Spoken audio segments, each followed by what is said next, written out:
Boys, another podcast. How we all doing? Lads, how are we? Gentlemen, how are we all? Yeah, feeling. Good. Not long now. I know.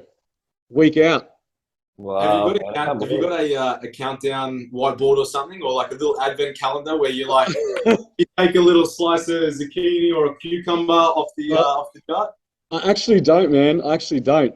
Um, I'm just taking every day as it comes and just following the plan, just getting it. But I'm just getting super excited, like it. really excited.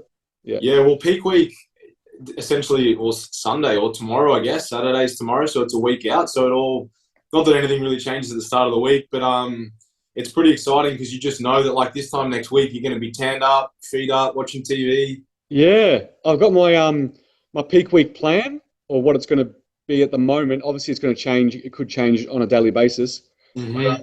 That's exciting. So yeah, I'm just looking forward to getting it done and getting on stage. I'm really excited, man. I Yeah. cannot wait. Oh, we can't wait, man. I'll tell you what, like just the little snippets we've been seeing, and obviously me and Scott have probably seen a little more than anyone else because we had the posing workshop and you've been here. But there is some crazy level conditioning under those clothes, and I think it's going to set the standard for the season ahead, man. Which is exciting and just so amped that you're going to be on our stage to start the season, man. We're very excited to unveil you. Yeah, I appreciate it, man. I'm really happy regardless of the result. Like I'm doing this for myself and it's been a long time coming and I'm really happy with how I'm looking and that's all I ever wanted to achieve. Yeah. So And I think, last weekend at the posing workshop, how we obviously had Belle come out and shoot the photos. And just those photos of you in that camera roll, man, where, you weren't posing for the camera. They were just candid shots throughout the workshop. And, some of the photos revealed some conditioning that, is just there. It's natural. You don't have to force it. You know that you're in good shape when someone's taking a photo of you that you didn't know about and you look back at it and you go, oh, far out. Shot. yeah. Yeah, very exciting. Have Well, you got an idea on numbers, MG? Like, is it looking? Obviously, people don't really register for like the last week anyway. Yeah, But well, compared to last season, which was the show that I went to, MT, you were there as well, which I wasn't part of it at that stage. We've already got more registered than that one already. So we're well ahead. I think just to give you a bit of an indication, I think last week after the posing workshop, I think bikini alone, we had 12 or 13 registered already. So it's going to be that's pretty exciting. exciting, and the quality's high. Like we saw at the posing workshop, both of you Oh boys. yeah. The quality that is competing this season, and we sort of knew it was going to happen, didn't we? Because of the COVID years that we had, and people sort of putting preps off. But across all categories, there looks to be a high standard this season. So I'm just freaking amped, man. Regardless of whether I was part of it or not, from a federation perspective, even from a coaching perspective, just seeing my team and the quality that we're putting on stage this year, I can't wait, man. yeah, it's good. What's the which is going to be the most stacked lineup or the most people thus far that have enrolled? I would say probably as of last week, bikini. Bikini is looking great. Fitness is going to be quality as well. And this time around, classics looking to compete with the rest of them in terms of numbers. So it's exciting, man. That's grass. Yeah. Is there any in bodybuilding? I think we had 4 in bodybuilding. Okay. So and again, I haven't checked since last week, but Cool. it's looking positive, man. Looking promising. So pumped.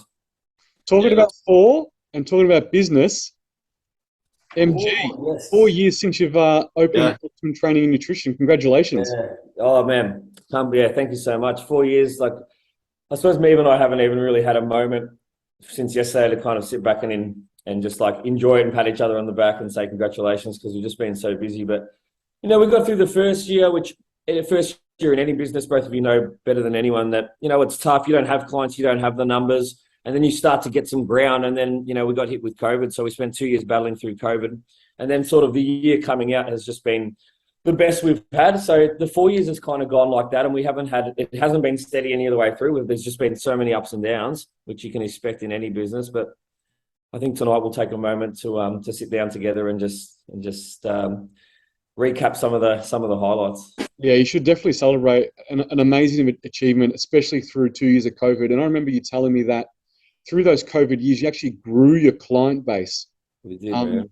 So That's an And amazing. look, we did some things in that period that I certainly never wanted to do or saw myself doing when I started. Like, I was lugging barbells around in the boot of me as Mazda 3 from one park to the next park to do whatever outdoor session we could get. We were advertising online through Facebook. We got a whole heap of new clients training in parks that had never been into our gym that stayed with us post that period, and it wasn't fun pulling 25 plates out, rolling them through the half muddy grass and trying to bring some mats out so you can get someone to deadlift on an oval, and how many times we got caught in the rain with no shelter. And we definitely persevered through, but we came out on the other side better for it, man. Yeah, you were relentless, man, and you sacrificed so much, and it's all paid off. So congratulations. Appreciate it, man. Thank you so much. Definitely, bro. Well done.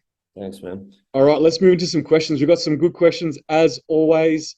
A fair few comp-related ones, obviously. So, and we actually had a special request. Someone called out Scotty to answer these questions, these specific questions. We're going to have to call it like Scotty's Science Corner or something. Yeah, we're gonna give like this little segment. Little segment just for Scotty, especially Science. for Scotty. Yeah. Pick his brain. As long as it's within my scope. Everything's within your scope, what's man. not? Yeah. All right. So I think it's a question based off some of the things we discussed in the last podcast. Mm-hmm. So I don't know if you're going to rehash some of the stuff, but just give it the attention that it needs. So it said, can Scotty please explain the relationship between potassium and sodium? He has mentioned these two together a couple of times, but I would like to know the science behind why they are linked. And there was another question, very similar, saying, what's the reason behind using salt in peak week? So I think they're kind of all linked there.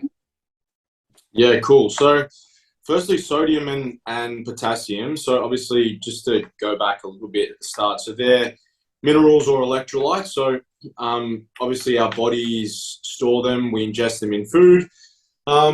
People are probably more familiar with sodium in terms of like utilizing, or potentially some people manipulate sodium. Not that we advocate for that on this podcast, but people do that and have probably heard of people doing that in the past. But so we can start with that. But I guess with sodium and potassium, so those electrolytes, firstly, they play a big role in nerve signaling for us to be able to, firstly, just to produce muscular contraction. So first and foremost, we need to think it's a bodybuilding competition. We want to make sure that we can display our physique to the best of our ability.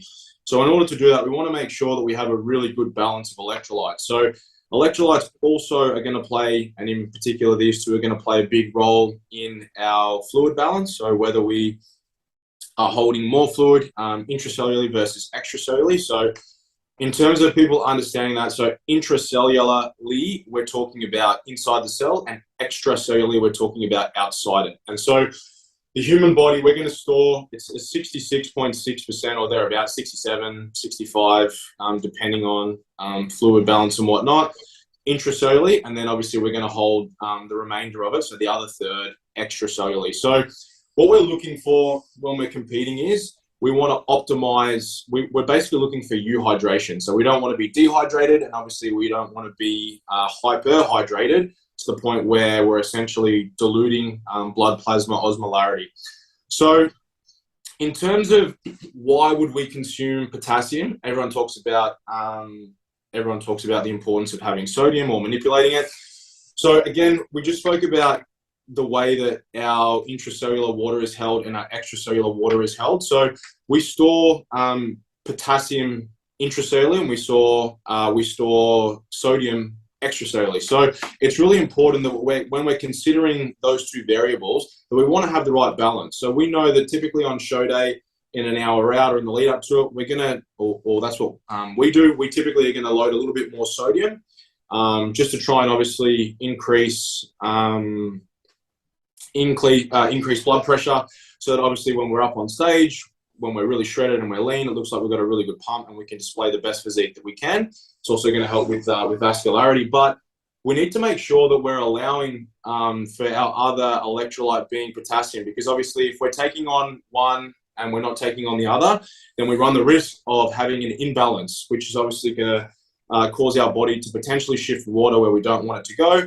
And more importantly, it can cause us to get a cramp. I don't know about you guys, but I've seen people on stage before who have potentially employed water manipulation protocols. And as a result of that, they've ended up cramping on stage, and then in some cases, people who use diuretics end up hyperkalemic, which means that basically they don't have anywhere near enough potassium, and their body starts shutting down and they start cramping. And as we know, a cramp is an involuntary muscular contraction, so there's nothing that we can do about that. So to summarize it, we want to take some potassium in the day before, mainly because most people don't realize that you actually need to consume the ratio that ideally you want to have is a 3-to-1 in terms of potassium to sodium.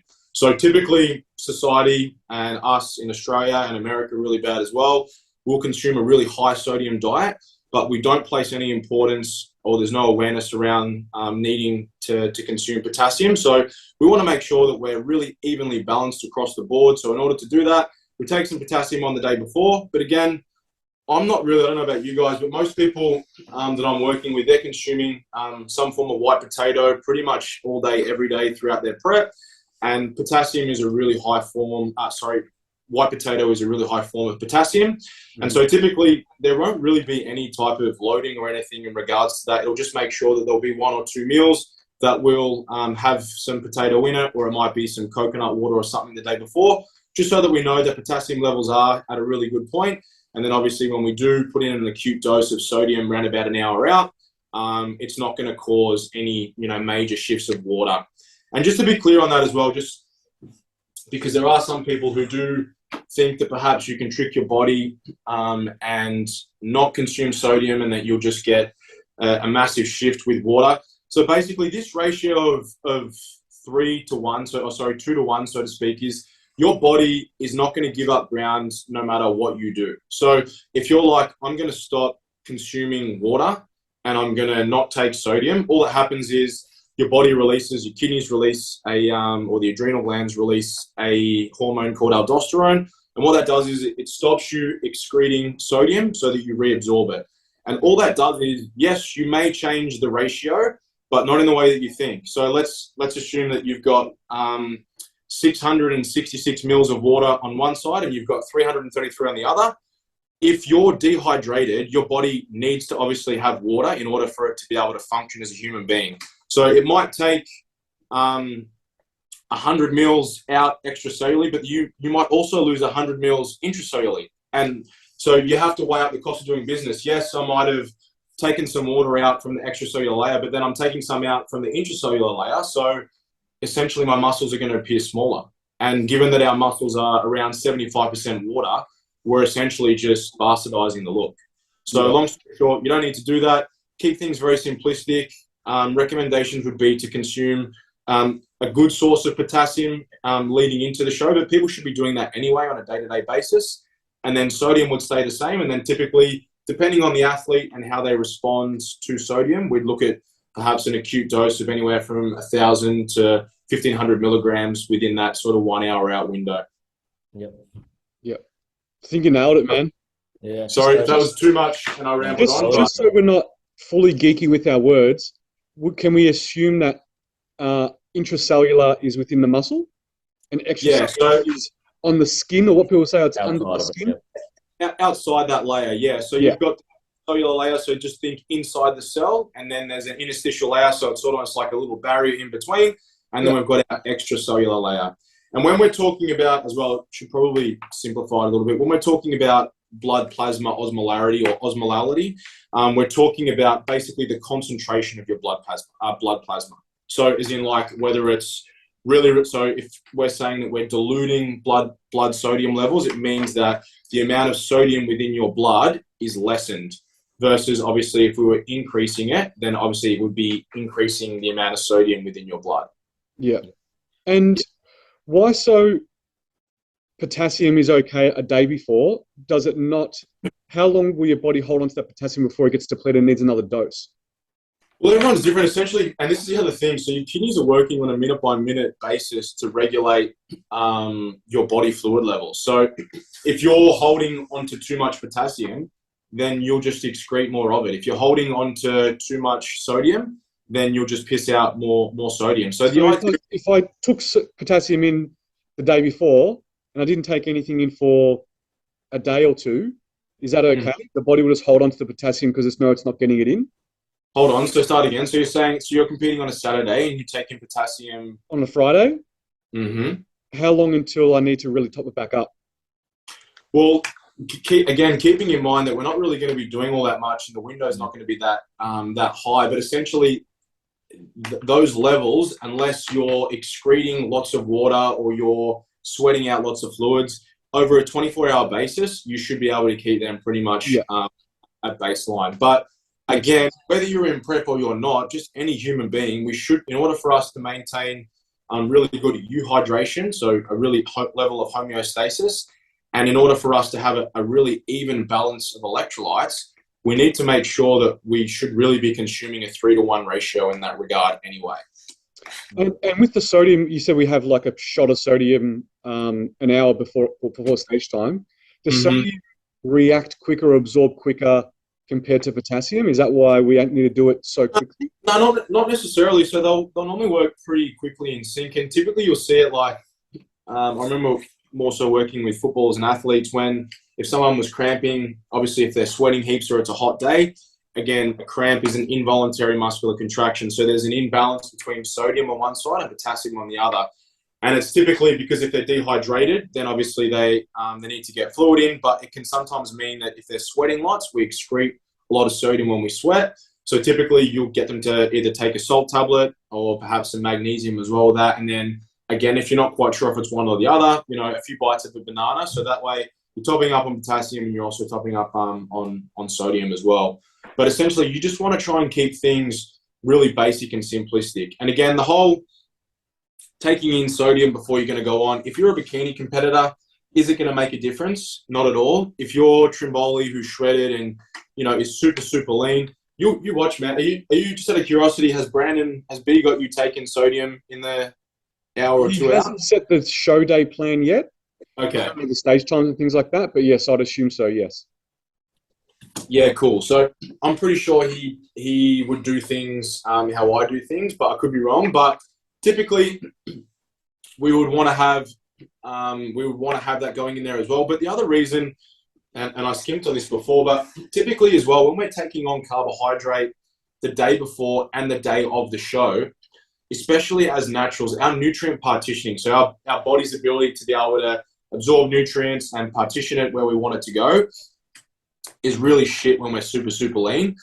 And when we're taking on more carbohydrate, we need water to be able to shuttle that, but the glucose transporters in our small intestine are also sodium dependent.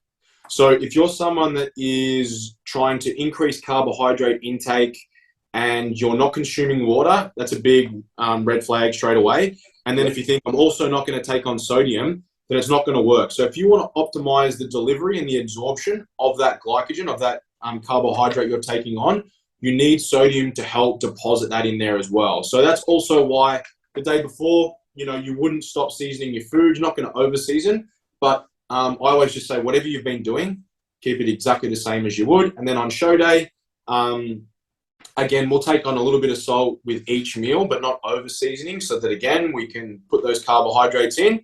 And then right before we're about to go in, typically we'll look at something with a really quick, fast-acting carbohydrate and then a little bit of sodium to go with it. And again, people start pumping up and you just watch in live time. I mean, you would remember when Michael was competing in season A, you can just see it in the flesh and everything just sort of comes to life. It's almost instantaneous. It's actually really cool to watch. But again, it will only work if you've got someone that's really, really, really shredded. So it's not a magic pill. If you're not stage ready, then you can take all the sodium you want. It's not going to help. Yeah. And I think like the other thing is, if your coach, and if we're one of your coaches, may employ a post-stage meal, so after-show meal, that's not just a free-for-all and, more sodium because you just had a shitload of sodium. So one of the reasons why I think most of us employ a meal post-stage, that's, a fairly normal meal, but typically we'll have either potatoes or a banana added. I know for me personally, I typically will add a banana, is because we've just acutely spiked those sodium levels. We've gone on stage, we've done what we needed. So now we're trying to bring that potassium balance in as quickly as possible. Yeah, and that's the other thing to remember, that obviously if you did this all day, every day, again, we're going to see an increase in blood pressure, which short term, essentially, that's what we're looking for, because we're doing this for an acute period of time. But as soon as we're done, So I'll typically have my guys, they'll consume a magnesium tablet straight away, banana, perhaps some coconut water, and then there'll be no seasoning throughout the rest of the day, and they'll be really hydrating. And then obviously going to the gym to train also helps to obviously expend some energy, but obviously as we're training, we're needing to take on more water as well. And what you'll find is if you do that, you'll be able to balance those levels out. Because when you get off stage, the chances are, like you might have been peeing clear majority all morning, and then you haven't taken on any water for the last sort of 90 minutes to 2 hours for your show time. Not because you're cutting water, but because we don't want water in our stomach. You've also taken on sodium. So essentially, your body's just slowly becoming a little bit dehydrated. So as soon as we finish, we just want to rehydrate you again. And again, we need to get that electrolyte balance back on track. And we do that by taking on potassium and then obviously by taking on water. And to be honest, your kidneys will do the rest of it. So they basically do all the grunt work for us. If we've got too much sodium in our blood, then essentially when we do go to the bathroom, the concentration of our urine will be a lot more concentrated essentially. So we'll piss it out. Yeah, basically, yeah, pretty much. All right, I think we nailed that one. I got a really funny question. Well, I thought it was funny, but it's kind of similar. Dry oats on comp day with peanut butter. Any science/secret to why people do that? Come on, Scotty, what's the science behind dry oats and peanut butter? What's the methodology behind it? So what happens is when you eat food dry, it actually sucks all the water out in that extracellular layer, and it just makes you look drier. And it just takes out 2% body fat instantaneously. Actually, oh, so I don't even need to get shredded, man. Like what? You actually don't even need to diet. You actually don't even need to be in a calorie deficit anymore. You just need to have. But what if I add salt to my oats? As long as you've got the equal balance of potassium. Yeah, there's no reason, is there? We're not being serious here. We're just being a bit silly. But I haven't seen that for a while. I'm not going to name names, but I do know of some people perhaps in the past, only because some of my clients that I've worked with have perhaps experienced that protocol. And again, it just doesn't make any sense. So your body, firstly, again, you need water. I don't know how you'd actually eat it. And also, it's got fiber in it too. Like it's going to sit in your guts. Yeah, pretty much. I mean, if you're going to prescribe oats, for me, they would be like an early morning meal, a little bit of fats, which isn't going to be the worst thing, but you're not going to be having them dry. You'll just have them as you normally would with water. So I would argue that you're going to have a pretty hard time, A, digesting it, B, physically eating it. But also, I don't know why you'd want to have such a really high-fat meal that is just – because oats aren't low in fat. They've got an okay amount of fat. So the only thing I can think is, have they prescribed it for breakfast, but because the coach said cut water, you can't put anything with it? That must be the only reason behind it. Yeah. I genuinely think that some people that would be the reasoning. It literally just sucks all the water from that extracellular layer. But again, if your body is losing water extracellularly, guess what your body's going to do? It's going to take it from the intracellular layer. Yeah. And that is where we want it to be because, again, we spoke about this, our muscle tissue is around 75% water. So we want to make sure that we've got as much water in there as we can.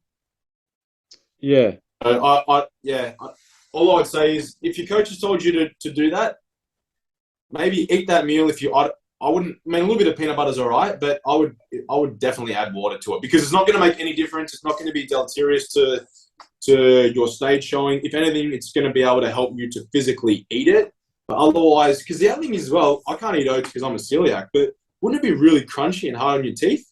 That tiny bit of water to cook it. Once the oats hit your stomach, like what difference is that going to make to the look? But to answer the question, there is nothing specific or no proven reason why you would do that. Someone has maybe thought that, like Scotty said, that it being dry means that when you eat it, it's going to need some water to soften it from somewhere else, so it's going to pull it out. But no. Yeah. Okay. No. Move on. Similar context, but about supplements. So should you remove creatine and all other supplements during peak week to be safe? Yeah. And then someone said, should you pull creatine the week before the show to come in harder, or doesn't that work? I actually got asked, I actually had started with someone who had a protocol in a previous peak week where they were told to pull it out 4 to 6 weeks out, which mind boggles me.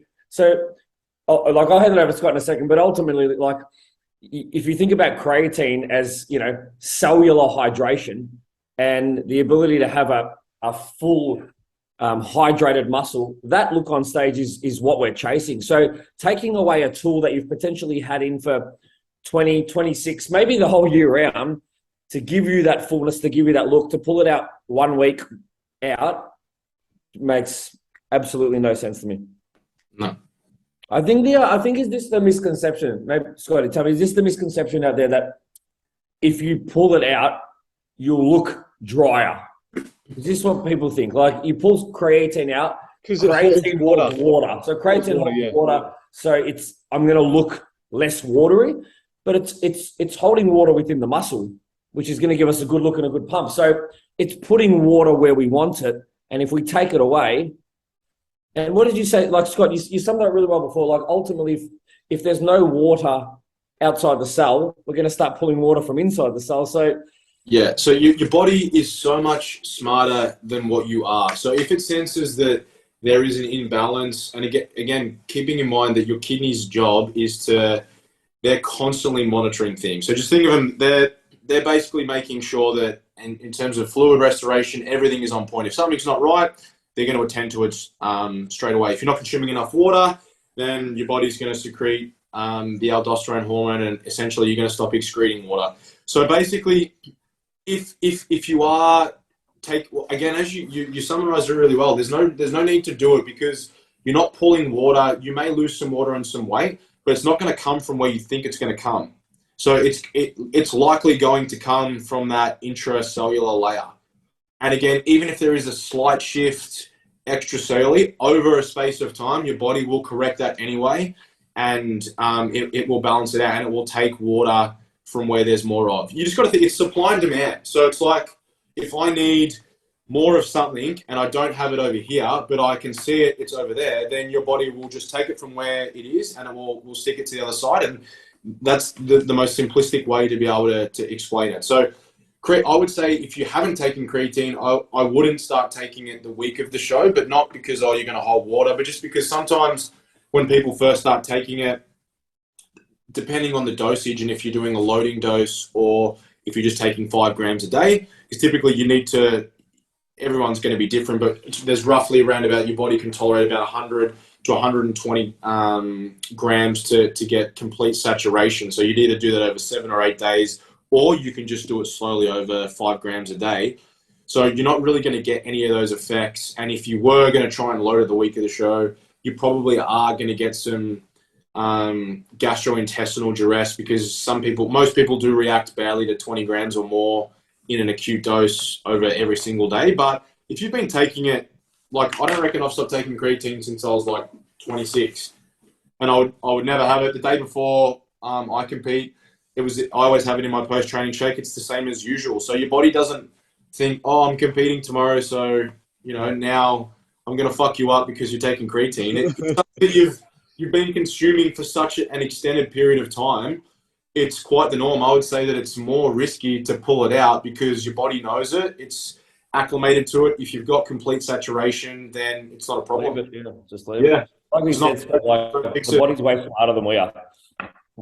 Yeah, it's very, very intelligent. But other supplements, I think you need to be careful with certain pre-workouts, because a lot of them do have hidden additives or byproducts of a certain additive that are banned. I know for a while there was a byproduct of amperol, amp nitrate, which is on the WADA ban list, and a lot of pre-workouts do have that. So I think you've got to look through it, but for the sake of being super cautious, I actually had this conversation with all of my team a week ago that if they're taking a pre, they need to cease it.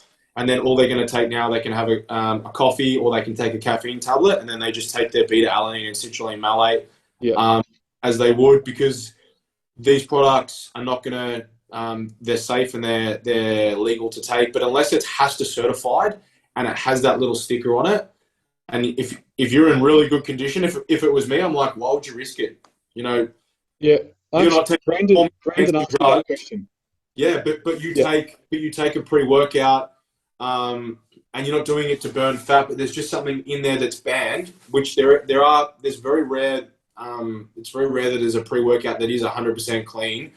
For me, it's risk for reward. So if you're going to do it, I've used for my last comp. It's from. There's Masashi. No, it wasn't that one. It escapes me. It is. I can't. I'll have a look. I think I've got it at home because I literally had it for the day of the show, and then that was it. But it's HASTA certified, so it has that little symbol on it. But for the sake of it, to be honest, it's not really worth it because there's not really anything in there other than a little bit of caffeine. And for my guys, I'm like, they buy the caffeine tablets. You'll take that. You take some citrulline and some beta-alanine as you normally would, and then a little bit of diet cordial and knock it back. And there's your pre-pump up. Yeah, it's for the sake of it and for being safe. It's not worth the risk. Yeah, Brandon questioned me. He said, if you've taken pre-workout, mate, I want you to switch to this one. It's got this special label on it. It means it's not contaminated. Yeah. And we'll be good to go. Make sure you swap to this. And I said, mate, I don't take pre-workout, so we're good to go. I have a coffee and that's it. Yep, beautiful. So yeah, that's something that I'll employ with clients for sure. Yeah. Okay, so just quickly, so that's been answered. I'm going to jump onto some more supplement ones, but just to finish off some comp prep ones, there were some questions about weight gain post-show, at what rate, reverse diet questions, about calories, do you go to maintenance post-show, things like that. We've answered a lot of these in previous podcasts, so I'd advise that person that asked that question to go through some previous podcasts, have a look at the descriptions, have a look at all the questions that were asked, and it would have been answered in there. Also asked a question about timeframes of how long an off-season should be, competing between shows and things like that, which we spoke about how long an off-season should be and planning those. So we've also spoken about that too. So make sure you check out some of the previous podcasts. But staying on supplements, EAAs and BCAAs. Yes or no? Which is the best supplement? Timing around training, which is more beneficial, or both? Opinions on all three. So BCAAs and EAAs. Is there one better than the other? Do we put them around training? Are they both good?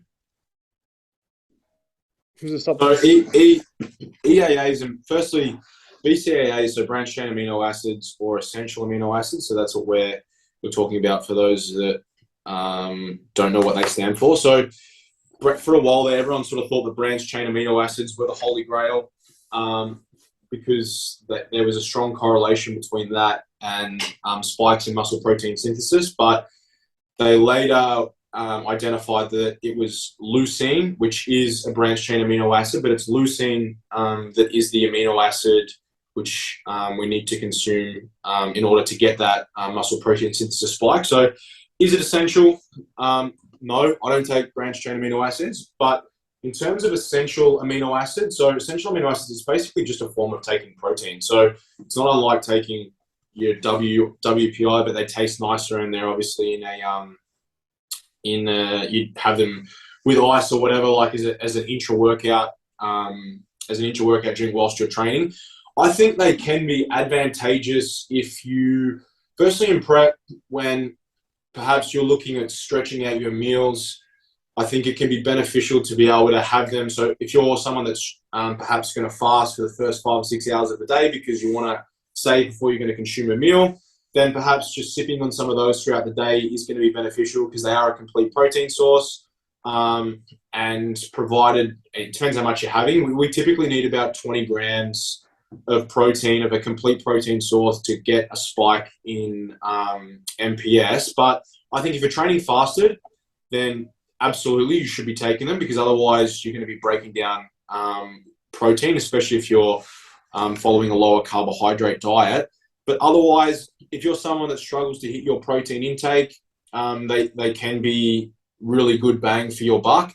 But otherwise, if you're taking 15 grams, let's say that 15 grams of protein at 60 calories, that's not a lot of food. If that's someone, most people aren't going to be too upset about losing 15 grams of their daily intake of protein. For the sake of incorporating that either during your training, when you are training and you're in the dieting state, can it be maybe minutely better. I personally think so. Perhaps it, and again, for the sake of it, it's not going to do you any harm. So for the risk of me taking on a little bit of extra protein during that workout and preventing me from perhaps breaking down too much muscle if I am in a really aggressive digging phase, for me, then it's worth the investment. But is it essential? I don't think so. It just comes down to preference if you can afford it. They're not really a costly endeavor. It's like $50 for a big tub. So if you want to have them, then you can. But otherwise, if you're getting a minimum of 4 bolus protein feedings, so 4 feedings of protein a day, then that's fine.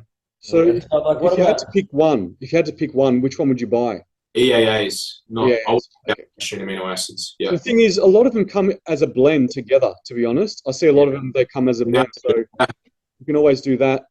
Another thing is, make sure you track them correctly. That's what I was about You to don't say. scan the label because it says 0 calories for most of them, but it is protein. So if you're taking in 3 grams, it's 3 grams of protein. Track it as 3 grams of protein. In your Sometimes sugar alcohols as well, right? Like, and sometimes sugar alcohols, so be careful. And like Scott said, like if you're looking for a minimum servings of 15 to 20 grams of protein, a lot of them have like 3 to 5 grams per scoop, but they're advertising it on the label as EAAs. And if you just have the 1 scoop, you're getting 3 to 5 grams. So, and then you're not tracking it as well. So all of a sudden, for you to get the dosage that, you require to potentially get the benefit, you're having to have 3 to 4 scoops. Now where you thought it was 20 calories, it's now 80. So just these things are things that like you definitely want to be looking out for. Scott, I want to ask you a question. Like I'm an off-season athlete. I'm a bikini or even like a men's classic guy, and I'm deleting 500-600 calories above my maintenance day in, day out, and I'm getting 5 servings per day. Am I wasting my money? Yeah. I wouldn't bother. If you're getting that much, then your body doesn't need it. It's more so, again, for me, I think when you're in the dieting condition, because the risk of catabolism is going to be higher when you are in the dieting condition. And so risk for reward, the one thing that we don't want to do when we're dieting, even though it's just a cost of doing business, there is going to be some muscle loss, but we want to try and preserve as much of that hard-earned tissue that we've built in the off season as we can. So again, for me, it's something probably really only at the real back end that I personally employ. And again, I can justify it because I think 15 grams, I can afford to do it. And also I know that I'm having it. My sessions are typically pretty lengthy. So it's ensuring that, again, whilst I'm training, that I'm not running that risk. And especially if you've got clients, like let's say that you eat your pre-workout meal 2 hours before you're going to train, you finish your clients, then you train. If you're going to train for 90 minutes to 2 hours, and then you're just going to have a shake, and then you've got your, say, another 2 or 3 clients before you can actually have your meal, then perhaps sipping on them or drinking them again, you're just ensuring that you're still offering your body and you're getting some aminos into your bloodstream so that you can make sure that, again, that we're not ending the day in a catabolic state. Yeah. Awesome. So another circumstantial and situational. Yeah, but otherwise, off-season wise, unless you're on really bad calories and you're only eating 2 or 3 meals a day, I wouldn't waste your money. Perfect. All right, another protein-related question. This one is about whey versus casein. Pros and cons of each. Should I be having a combination shake for muscle gain and to keep appetite at bay? I haven't had casein powder since back in the day when it was all about you must have it before bed so that your muscles don't shrink while you're in bed and you wake up, in a catabolic state. I haven't had it since those bloody myths back then. Yeah. Mm-hmm. Yeah, I'm the same, man. I pretty much only have an isolate sometimes after I train, within maybe a 2-hour window. It depends on the day. Sometimes I don't have a protein at all. It depends on what food I'm eating for the day. If you're someone who struggles to get food in, potentially it can be opportunistic. I don't think that necessarily there's anything that says that, eating casein before bed is going to make you bigger. I don't think there's any research or studies that can show that. So, you know what, if you're someone, I know the big thing at the moment is everyone's on that Muscle Nation custard. I feel like that's a big one. if you enjoy that custard, it fits within your plan, and you know it's trackable, measurable. It helps you get to your protein goal because you don't like to eat big meals. I've got no issue with it. But as long as you're eating it for the right reasons, not thinking that you know your progression or gains are coming because you're having a slower digesting protein. So, for example, like Scotty, if I was to have an isolate shake before bed and a tablespoon of peanut butter to potentially slow my digestion versus having a casein protein, do you see much difference? Yeah, and that's what I was just going to say. In prep, I'd typically have, and I know you have, I think you have yogurt, don't you, Trimboli? Yeah, don't you have canned fruit? I love canned fruit. So that's what I'll typically do. I always have Chobani yogurt with protein powder, and then a heap of strawberries, so fiber, which is also going to slow down the digestion. And then I'll normally have a good serve of peanut butter, because again, that way I'm consuming protein and I'm consuming fat, so the rate at which they're going to be digested is going to be slower. And then it's going to do the exact same thing. So, yeah, I don't see the point in it. And to be honest, I think it's a waste of money. It's just marketing at the end of the day. But I think everyone should. I think it's beneficial to have a good protein feeding before you're going to go to bed, especially when you're in the dieting condition. Because even just from a thermic effect of food perspective, when you're sleeping, obviously the amount of energy that your body requires to break down, say, protein, you're looking at roughly 20 to 30%, somewhere within that range of what you're having. So that, when you're trying to get leaner, whilst you're also getting an MPS spike and you're satiating yourself, you know, it's 3 green ticks for me. So I don't think you need to waste your money on those custard, whatever they are. I've personally never done them. I've had companies send me out their whatever they are, the sachets for them to try and whatnot, but I don't even try them. There's a lot of other shit they put in it as well, and sugar alcohols, and for me, I just you put in unnecessary things and sweeten your body. A lot of xanthan gum as well, right? Yeah. So that fluffiness and the feeling of fullness. And I've seen a lot of people run into issues just freaking overdoing xanthan gum, like to give themselves volume when they're dieting. And they're like, but a lot of people they taste so good though. And I'm like, well, if they taste really good and they don't have a lot of carbohydrate, that screams sugar alcohols to me. And for someone and most people, I don't know many people that react really well to them unless they eat shitloads of them every day. I don't think it's worth it. So just so maybe this person gets a little bit out of this question, besides it's a waste of money and time, if you had to pick and you had to include whey or casein in your diet and you had to buy a tub of something in the store, which one would you pick? Yeah. Whey. Yeah, make sure it's a good quality whey, and be mindful that if you're buying supplements, ideally Australia or New Zealand, because our advertising laws are different to America. So America have a different leniency in terms of what's in the product. If they ever they have to test the concentration levels. They have more of a gap in terms of where they need to be within. Whereas within Australia, I think we're within 3%. So Australia or New Zealand, if it's coming from America, it's probably it's not going to be as accurate concentration-wise as what it says. But yeah, a whey isolate, ideally if it's hydrolyzed, and any good product will have that. Will have glutamine in it. It'll have those amino acids we spoke about, and you'll be set. What whey's actually gone? I don't know about you guys, but protein costs have gone up. The cost of whey, I mean, everything's gone up. But it doesn't cost what it used to. No. Okay, so we're picking whey. Whey is the choice over. Yeah, absolutely. Yeah. Okay. Sticking on to protein, is it better to consume higher protein amounts in prep? We kind of covered this, right? But just quickly, why would you go higher in protein compared in the prep compared to in the off season? Well, firstly, I would even argue sometimes in the off season there's a need to perhaps bring protein up a little bit more.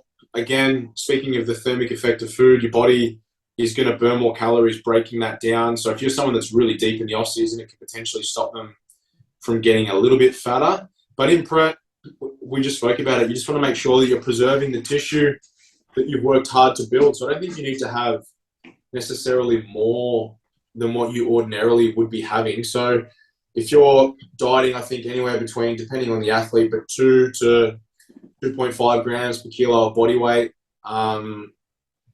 In the off season, sometimes I'll take people up to 3 grams, again, for that reason that I just explained. But I think 2 to 2.5 grams is going to be fine. The other thing is as well, it's protein is a lot more satiating as well. So I think if someone was to prescribe, say, 1 gram or 1.5, that might be the bare minimum in terms of what you need. But I think in terms of like maintaining satiation and again getting some of that the thermic effect of food benefits, I think it's beneficial to have at least 2 grams per kilo of body weight. I think in prep you need to ensure that you're having sufficient amount of protein to retain muscle mass. In off season, the coach may prescribe slightly higher protein only because if your calories are higher, inherently your protein may go higher because of the foods that you're eating and to be more palatable and have more well-rounded meals.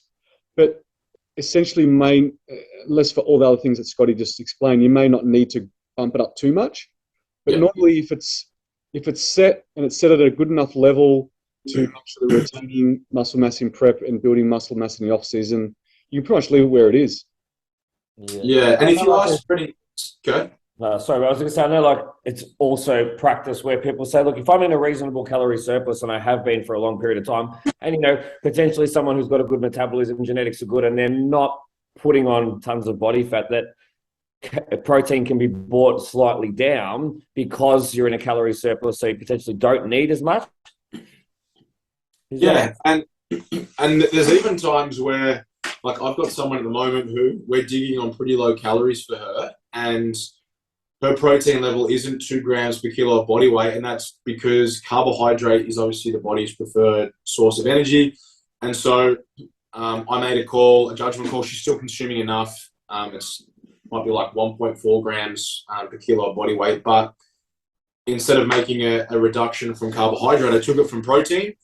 And that was because the thought process was that extra carbohydrate would be better delivered toward her training and peri-workout nutrition, because essentially that's going to give her the ability to train better versus if you take from one system and then all of a sudden there's a massive decrease in training performance and that could cost you 100 or 150 calories a day, then you would have been better off not changing anything unless you're making an adjustment more than that. You're better off to perhaps take from the other side. But that's only really in extreme cases. Yeah, and just to explain for some people, just when Scotty's talking about being satiated, because I've mentioned it in a few emails to team members who have said, I can explain what that means.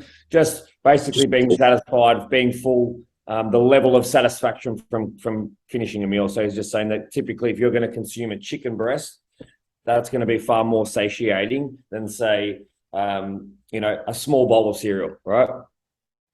Yeah. And with that, with protein, so just to really, if there's people here who want some easy takeaways, so basically, if you're in prep, you want to have at least 4 protein feedings a day.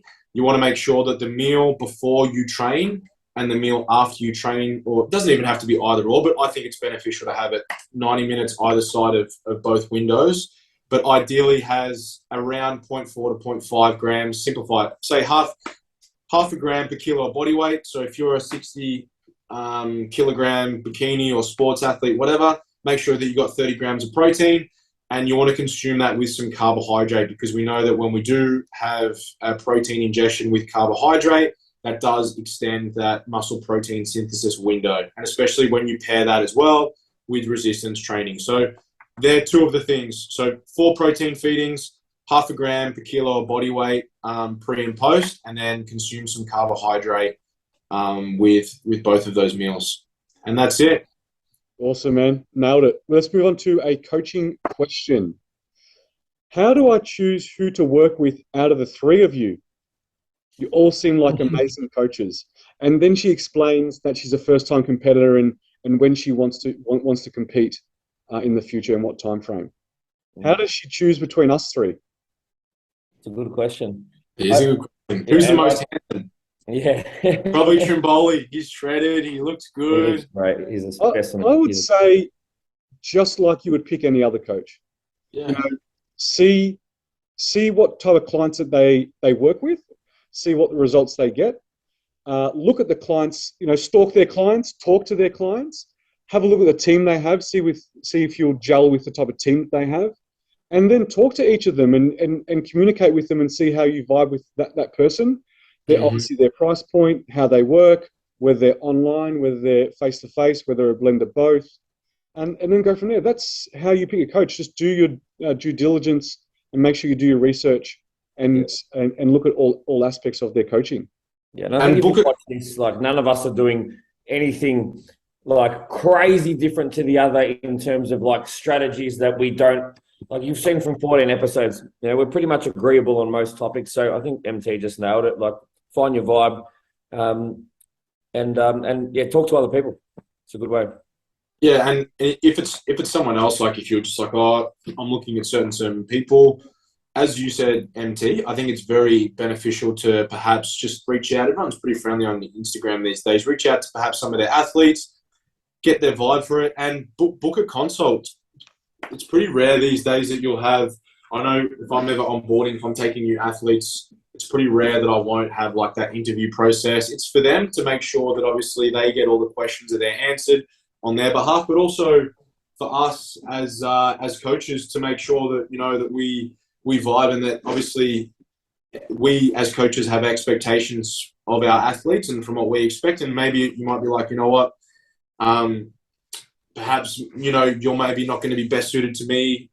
These are some people that I can suggest for you or whatever, and just go, there's nothing wrong with that. But I think having a consult is definitely beneficial, because at least that way you can pre-plan a list of questions that you want to ask.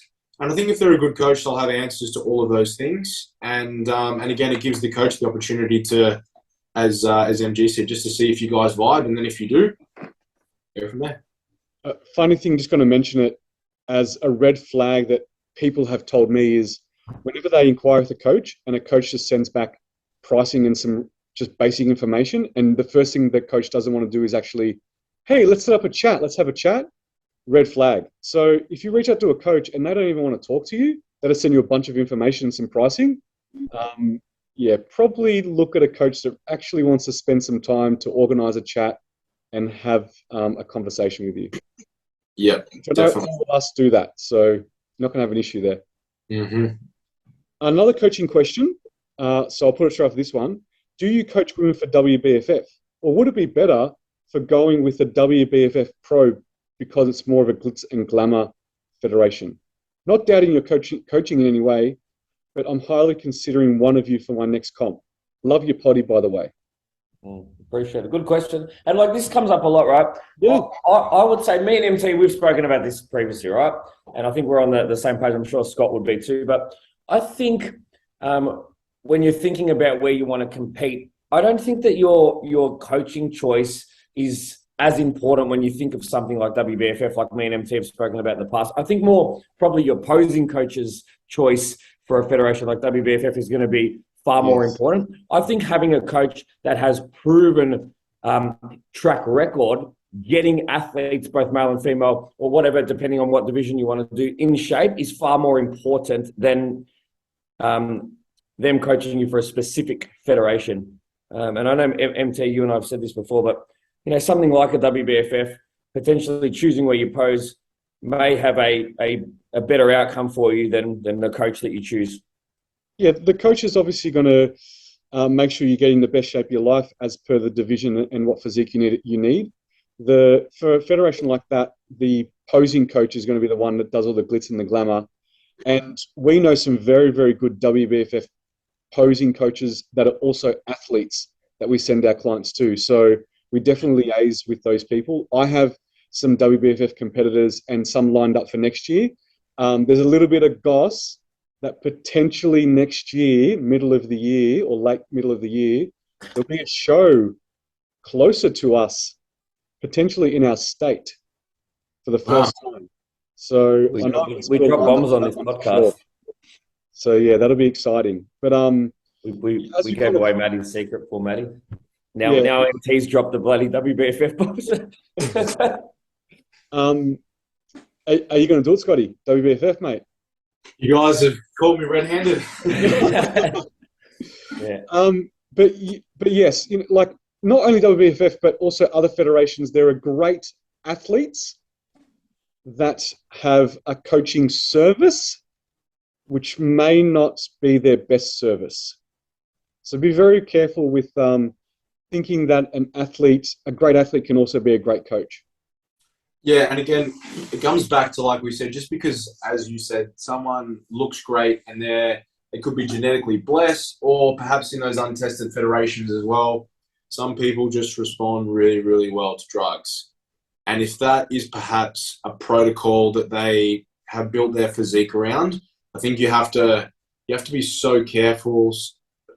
If that's something that you're looking to go down that route, I think you need to be even more selective with who you employ, because you want someone that has a really good background on pharmacology in that space. But otherwise, yeah, just because someone looks grouse when they're on stage doesn't mean that they know what they're doing in the coaching. And also you're looking for a coach. So if you go on their social media and there's no photos of their clients and you can't see their coaching results, and you don't know who their clients are, you don't know what their results are like, and you can't reach out to any of their clients, then there's kind of some red flags for you there.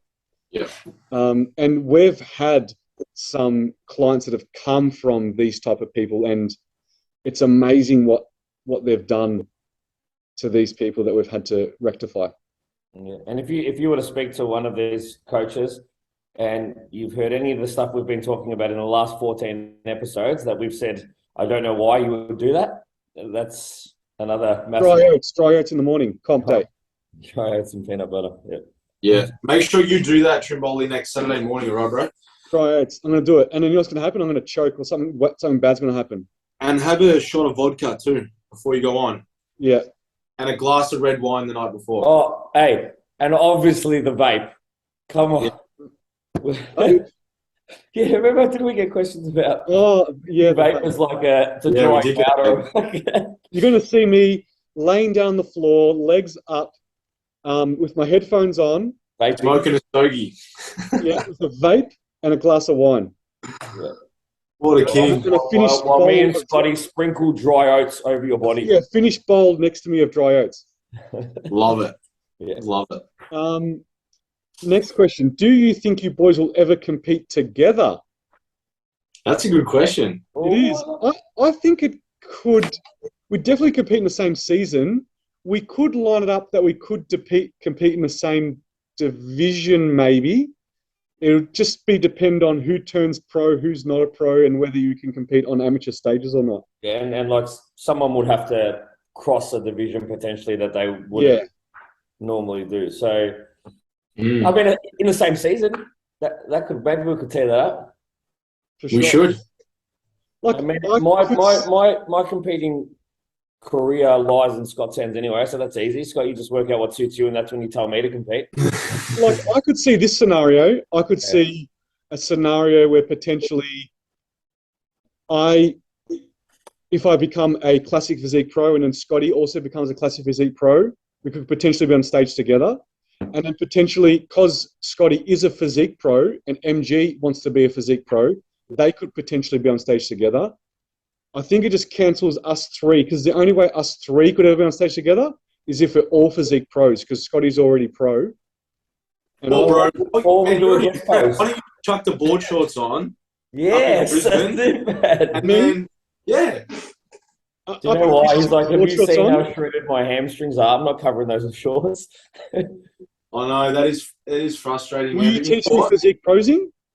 Yeah, easy. This is what you do. So when you hit your rear double, I tuck mine down a little bit so you show off those striated glutes. Remember you told me just before I walked out on stage, you're like, pull the shorts up, man. Let him see it. Pull the shorts absolutely. up. When you got legs so like 30 seconds before walking on stage, I'm like, fuck, I haven't done this once in my practice. Fuck it. I'm going to pull the shorts up. So fuck it. I did. If you see my pose, I've pulled my shorts up. I think, Scotty, there's photos of you with your shorts down a little bit in your back double so you can see your glutes. Yeah, so I actually do it. When I was more so as a fitness pro, I used to not pull my pants sitting on my ass, but I've got reasonably good sized glutes, so they would sit, the shorts would sit just above them. So when I would hit that, I would flex my glutes, and yeah, you could see that my glutes were fully inflated. And in boardies, you can sort of do the same thing. It's a little bit harder, but man, why don't we do it? If you just tick that box this season, and then all we need is MG next year, just join the party. Easy. Then maybe 2024 or 6 or whatever it is. It could work, because Men's Physique at the national show is after the Classic Physique division. So I'll be done with classic. I'll be done. I've just chucked my boardies on, jump in an open lineup. Posing's easy, man. I can teach you the posing in an hour. We'll be sweet. We should do it. Ready. Stay tuned. Stay tuned. Stay tuned. Oh, yes. Hey, you also just got the title for this podcast, pulling down Scott's shorts to reveal his ass. Yeah. Pull your shorts down, show us your glutes. Yeah, there you go. For sure. Yeah, do it, bro. That's sick. Let's We'll have to talk off air about that. Yeah. Yeah. No one say anything. Yeah. Let's keep it between us. Yeah. Yeah. Our secret. And then the other option is like maybe a guest. Can you run an edit on this bit so just like it blanks out for like this conversation and then just go back and everyone's just smiling? I trust everyone. This is like a circle of silence between everyone that's watching this. I trust everyone. No one's going to say nothing. Let's do it. Jeez, anyone that's in Men's Physique that's competing just got real nervous. Shit. Yeah. Shit. Everything's covered.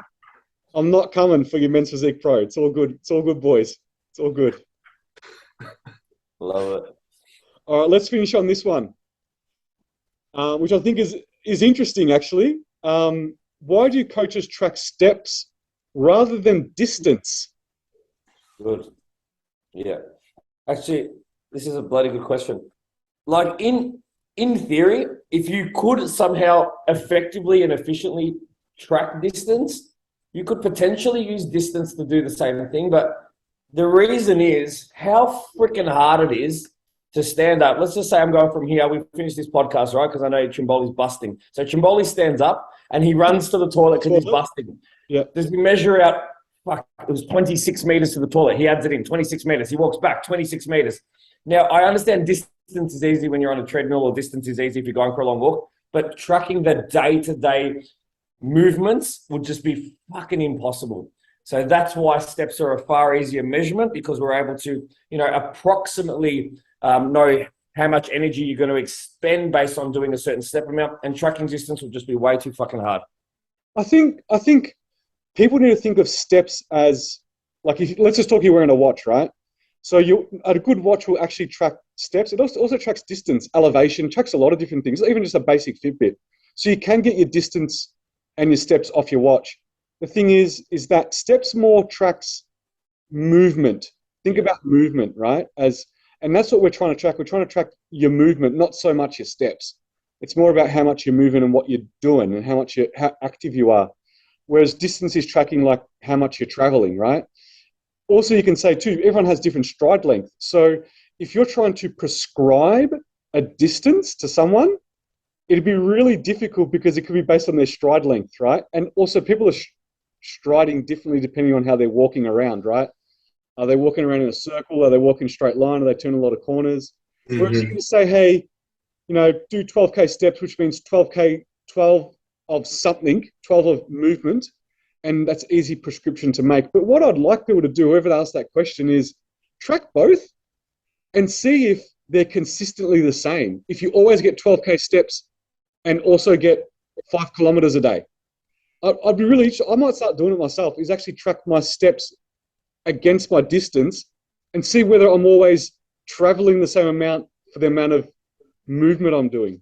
Trimboli won't sleep tonight now, thinking of I'm not going to sleep. To track this. I know what he does. He gets an idea. Like, I've had chats with this bloke who is thinking about things that he's going to input in his client check-ins and has to get out of bed and fucking do it. Bro, this morning I did that.